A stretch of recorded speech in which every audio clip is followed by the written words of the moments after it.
টুকু আমরা বলবো, তার ডিস্ট্রিক্ট আমরা এই মুহূর্তে জানাতে চাচ্ছি না। তার নাম হচ্ছে বিধানচন্দ্র বর্মন, পিতা শ্রী বীরেন্দ্রনাথ বর্মন, মাতা শ্রীমতী পূর্ণিমা রানী। তো এই ছেলেটা আলহামদুলিল্লাহ সুস্থ স্বাভাবিক এবং সে দিনকে পছন্দ করে, ইসলামকে পছন্দ করে আলহামদুলিল্লাহ যত ধরনের এভিডেভিট এবং যে সকল কাজ সেইগুলো তার পছন্দ মতো উকিলের মাধ্যমে আলহামদুলিল্লাহ সেগুলো সম্পন্ন করা হয়েছে। সে আশা পোষণ করছে যে সাইফুল্লাহ ভাই আপনার হাত দিয়ে, এবং তার বন্ধুরা আশা পোষণ করছে যে আপনার হাতে সে শাহাদা পাঠ করবে।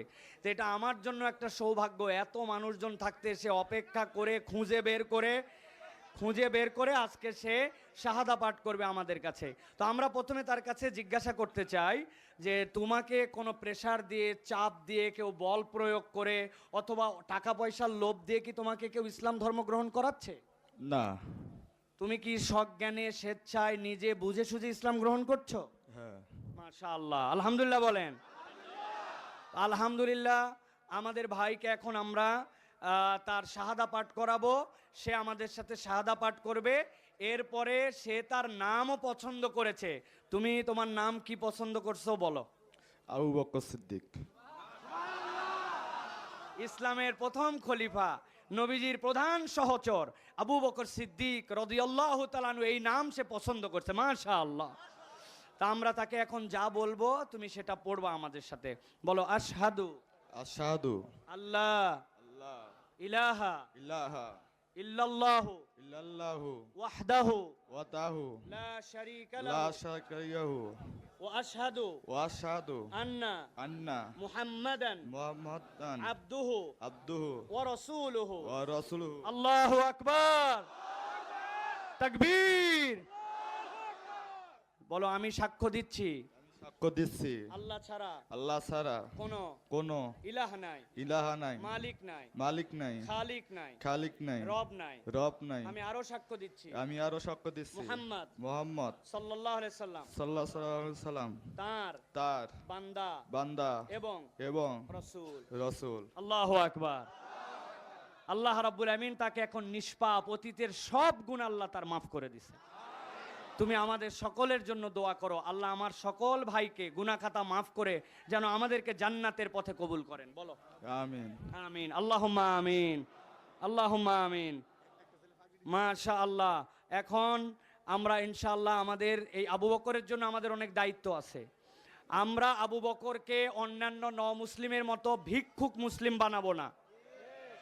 আমরা আমাদের মাদ্রাসার হুজুরকে দায়িত্ব দিব যে আমাদের মাদ্রাসায় এবং আমাদের স্থানীয় ভাই আছেন, এই যে ভাই, তার সাথে আমার কথা হয়েছে, তার জন্য একটা চাকরির ব্যবস্থা গার্মেন্টসে ভাই করে দিবেন, যেহেতু তার যেই গার্মেন্টসে চাকরি করতো সেখানে তার চাকরি নাই। আর হুজুর তার মাদ্রাসায় তাকে রেখে কোরআন শিক্ষা দেওয়া, সূরা কেরাত মুখস্থ করানো, এইগুলার দায়িত্ব আমাদের মাদ্রাসা নিবে। রাজি আছেন ইনশাআল্লাহ? আলহামদুলিল্লাহ। আল্লাহ যেন কবুল করেন, বলেন আল্লাহুম্মা আমিন। আল্লাহ আবু বকরকে যেন কবুল করেন। আল্লাহ রাব্বুল আমিন তাকে দ্বীনের উপরে অটল অবিচল রাখেন। আমরা সকলে তার জন্য দোয়া করি। আল্লাহ জি মাশাআল্লাহ। দেখেন আল্লাহর বান্দা চলে আসছে, তার অফিসিয়ালি চাকরি ভাই দিয়ে দিবেন। ঠিক আছে, আলহামদুলিল্লাহ বলেন। আলহামদুলিল্লাহ। আল্লাহ কবুল করবেন, আল্লাহুম্মা আমিন। আপনারা দেখেছেন বাংলাদেশের ভাগ্যাকাশে যে নতুন সূর্যোদয় আমরা দেখতে পাচ্ছি। এই সূর্যোদয়ের পরে কতকগুলি কুচক্রী মহল এই বাংলাদেশে নানান ধরনের ষড়যন্ত্রের জাল বিছায় রেখেছে। তারা নানান সময় নানান নাম নিয়ে আমাদের মাঝে আসতেছে, কিন্তু সবচেয়ে সেনসিটিভ যেটা, সেটি হচ্ছে আপনারা দেখেছেন যে আমাদের চট্টগ্রামে আমাদের একজন মুসলিম আইনজীবীকে সেখানে নির্মমভাবে হত্যা করা হয়েছে। আমরা মুসলমানরা বলেছি চট্টগ্রামের মানুষ যদি রাগ করে সবাই থুতু ফেলে দিত, অথবা চট্টগ্রামে যত মুসলমান সবাই মিলে যদি ইচ্ছা করে প্রস্রাব করে দিত, তাহলে এই সকল চক্রান্তকারী এবং তাদের বীজ ভেসে চলে যেত। কিন্তু আমরা তাদেরকে শান্ত থাকতে বলেছি।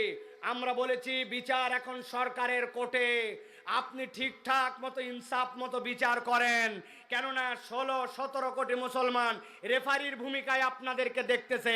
আপনারা যদি ভুল করেন, বাঁশি বাজায়া লাল কার্ড দেখায়া আপনাদেরকেও বিদায় করে দিতে বাংলার তৌহিদি জনগণ সময় নেবে না। এই জন্য আমরা কোনো উগ্রতা দেখাই নাই, আমরা কোনো সম্প্রীতির বাহিরে কখনো আসি নাই। আমরা তোমাদের মন্দির পাহারা দিয়েছি মূর্তি পাহারা দেওয়ার জন্য নয়, সম্প্রীতি রক্ষা